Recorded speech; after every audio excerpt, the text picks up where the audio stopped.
Il m'énerve, il me met en colère, il me fait de la peine, il me fait peur. Les ressentis d'un thérapeute confronté aux paroles et aux émotions d'un patient, c'est évidemment un sujet qui revient très régulièrement au cours des supervisions. Mais je dis les paroles et les émotions, en réalité, tout, absolument tout, nous parle lorsque nous nous trouvons face à un patient.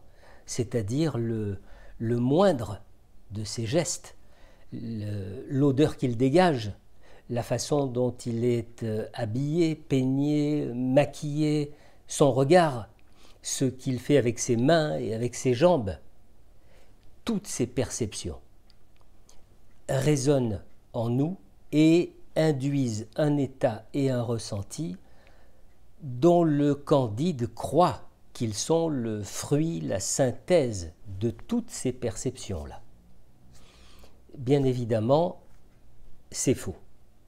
C'est faux parce que l'état et le ressenti induit en nous ne sont que le fruit d'un certain nombre d'échos de notre passé à nous, le résultat d'un ensemble d'éléments qui nous appartiennent et qui, sans se nommer forcément, remontent du plus lointain de nous et nous mettent dans un certain état et nous font ressentir telle ou telle émotion.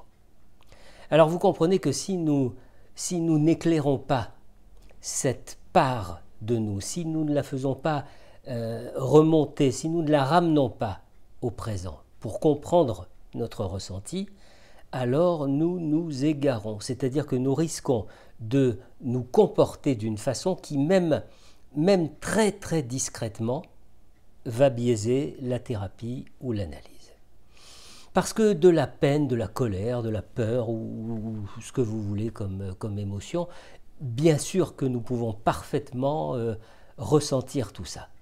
Mais une partie de notre travail, que ce soit sur le divan d'abord ou que ce soit ensuite en supervision, a tout de même pour but de nous faire nous interroger sur ce qui survient à chaque instant à l'intérieur de nous.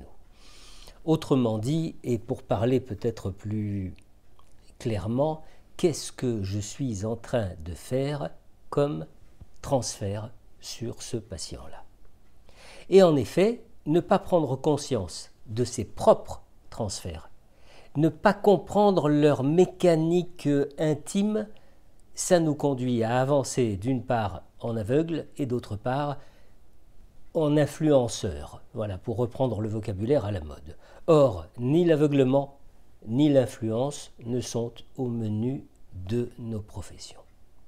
Et donc il est impératif que le thérapeute soit accompagné en supervision afin de l'amener sans cesse à s'interroger sur lui et non pas sur le patient. Nos réactions, nous devons les garder pour nous.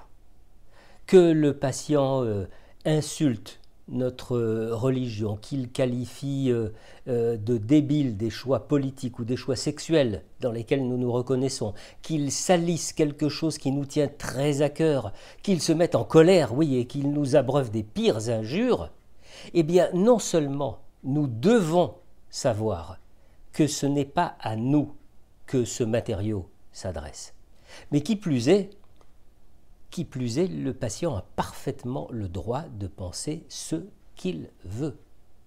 Si le praticien se sent heurté et s'il réagit à l'encontre de la parole de l'autre, alors il faut qu'il retourne très vite faire un petit tour chez son superviseur favori.